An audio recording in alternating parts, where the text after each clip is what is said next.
Have you ever had trouble falling asleep?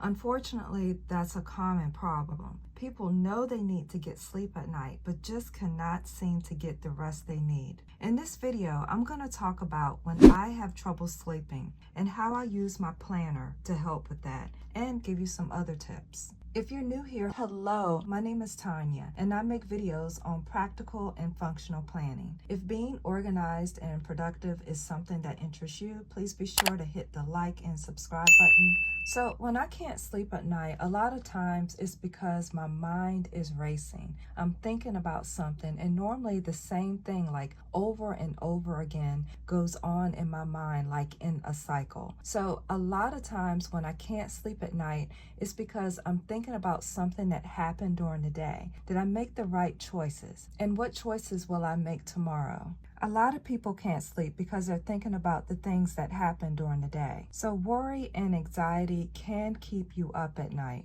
Problems can keep you up at night. If you have work problems, if you have relationship problems, finance problems, any type of problem can keep you up at night. I feel like in order to fall asleep, I have to get my mind ready to fall asleep. So here are my 3 tips on how to do that. Some of these you may have heard before. Tip number 1 is to grab your planner or journal and write down whatever it is that you're thinking about. You'll be amazed at how that eases your mind, because that way you're getting those thoughts out of your head and on paper. You don't have to remember anything, because sometimes we think things over and over again in our mind because we don't want to forget to do something. So by getting all those thoughts out and put on paper can be really helpful. I've talked about this in a previous video where I recommend doing a brain dump. So if it's late at night and you just can't sleep, you got a lot of things on your mind, write your problems on paper. Write whatever it is on your mind on paper. So let me show you an example of one of my brain dumps.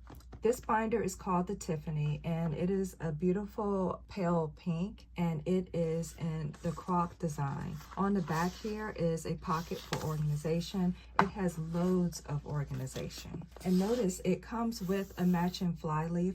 A lot of times binders don't automatically come with that, so that is a plus. It has a pin loop with elastic on the front cover and a pin loop on the back cover, so it can accommodate larger and smaller ink pens. There's also a third pin loop that you get that is on the fly leaf. It has lots of card pockets and a see-through card slot right here. Here is a section for documents. There's also a zipper here that glides smoothly, and it is a gusseted pocket that expands. There's also an additional pocket here where you can slip in receipts and other pieces of paper or stickers and whatnot. And on the back cover, there is additional organization, as you can see here.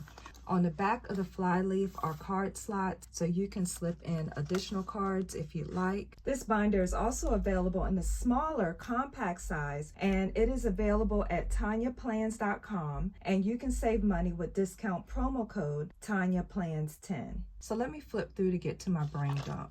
So here's an example of a brain dump where I wrote everything in my head out on paper. I do this sometimes, and it really helps clear my mind. So when you can't sleep at night, this might be a great thing to do, and to get any worries or problems that you have out of your head and on paper. Notice I say write down your problems. That's right, I write down my problems. Now this does something. When you write down your problems, let's say I have a problem at work and I write it down. When you write it down and just leave it for a minute, you will be surprised when you come back later and find that that problem has been resolved. I find that a lot of times the problems that I have end up being worked out. They may not be worked out immediately or right away, but writing them down on paper does something where it gives it time to resonate in my mind, and it helps me think of ideas on how I can solve that problem. Some problems I can't solve by myself, and I am amazed sometimes when I come back to my brain dump and I see a problem that I wrote down, where over time that problem is resolved. So I do it, I write down my problems, and it's something that I really encourage.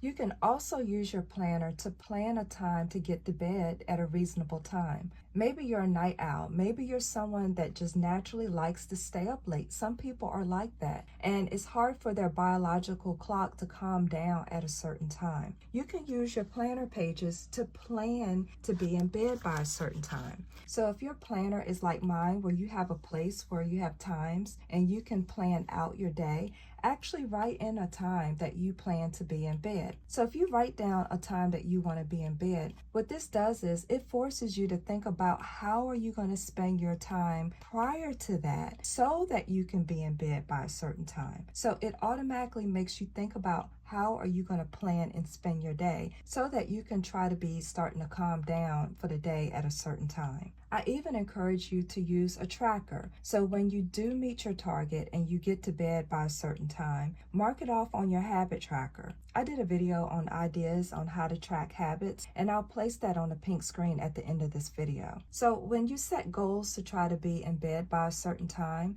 maybe you can set a goal where if 80% of the time you get to bed by your target time, you can reward yourself.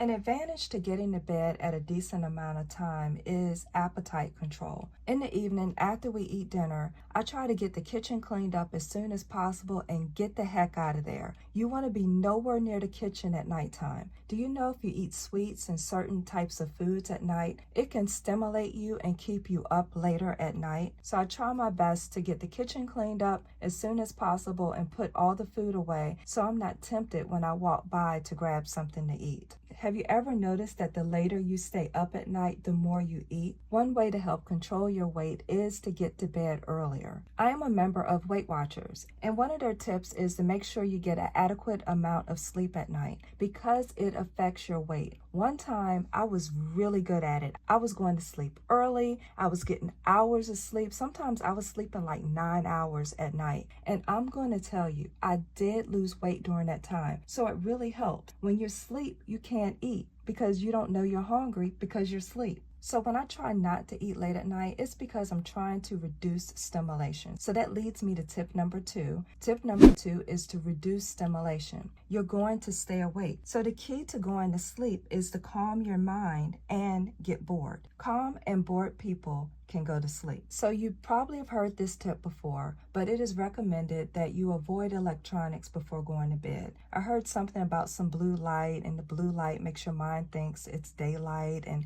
it keeps you up. I don't know about all that, but I do know that electronics stimulate you. When you're on social media and you're reading comments and you're looking at something funny or looking at pictures or looking at video or you're shopping late at night, your mind is stimulated, so it's going to keep you up. The good thing about a planner is that it's distraction free. There's nothing else making your attention go somewhere else. There are no notification sounds and pop-ups and all these things to make your mind go all over the place and take you to all these different things. Do you know how many times I went on my cell phone to check my bank balance, but I end up not checking my bank balance because I end up somewhere else because there's something on my cell phone that distracts me and makes me go and look at something else. And then later on when I get off my phone, I realize, wow, I didn't even check my bank balance, which is what I went up there in the first place to do. So electronics can be a big distraction. And that's why people recommend paper when you're trying to calm your mind and get your body ready for slumber. Some people like reading the Bible at night. If you're worried, reading the Bible can help calm your mind. Maybe you like to read books like I do. I love to read, but there have been a few cases where I'm reading a really good book and I've stayed up really late to read it. So reading can be helpful at night as long as the book isn't too stimulating. Another thing that can keep you up at night is pain. I've been in pain before, for example, a toothache, and it is difficult to sleep when you're in pain. Some of you watching this video may be in pain, and that could be causing you to stay up at night. With my husband, he's had a lot of health challenges, and a lot of times he's not able to get a good night's sleep because he's in pain. Now, obviously, hopefully you can get to the root of what's causing the pain so that you can get a good night's sleep. But did you know that your bed could keep you from getting a good night's sleep as well? Sometimes your bed is just uncomfortable. You might need to invest in a new mattress. You might need to get new linen, new pillows. All of that feeds into getting a good night's sleep. This tip is to reduce stimulation. situation. I had fell asleep before with a racing mind watching a calming television show. There was a time when I lived alone and I felt unsettled. I felt insecure. So I didn't sleep deeply because I felt like I had to sleep light in case I heard a noise in the house. Sometimes not feeling secure or safe can keep you from getting a good night's sleep. In those cases, I did watch TV, but I turned it down really low, and I found that helped me go to sleep. Tip number 3, and the last tip, is to do activities, because guess what? Tired people go to sleep. With all those things I just mentioned, you can have all those things going on. A lot of times, if you're tired, you can go ahead and go to sleep. So that leads to the question, are you doing enough during the day so that you're tired at night? Maybe you want to exercise more. You can use your planner to think about the times that you are available to exercise. So you can plan to go to the gym, for example, ahead of time. Some people don't like to go to the gyms. Some people prefer to go for walks or go for bike rides or do other activities. But it's helpful if you use your planner to plan those activities so you can make sure that you can squeeze it into your day so that you're tired at night. Some people watching this video may have an impairment where they can't work out like that. Well, you don't have to necessarily tire yourself out doing cardio exercise. Do you know weightlifting can be tiresome too? So if you're unable to do certain workout activities, perhaps you can lift weights or come up with other creative ways to tire yourself out. So I hope you found my tips helpful for when you can't go to sleep at night. What tips do you have when you can't go to sleep at night? Please be sure to write them in the comments. I love talking to you guys. Please don't forget to like this video. This is Tonya, helping you feel more organized so this can be your best year yet.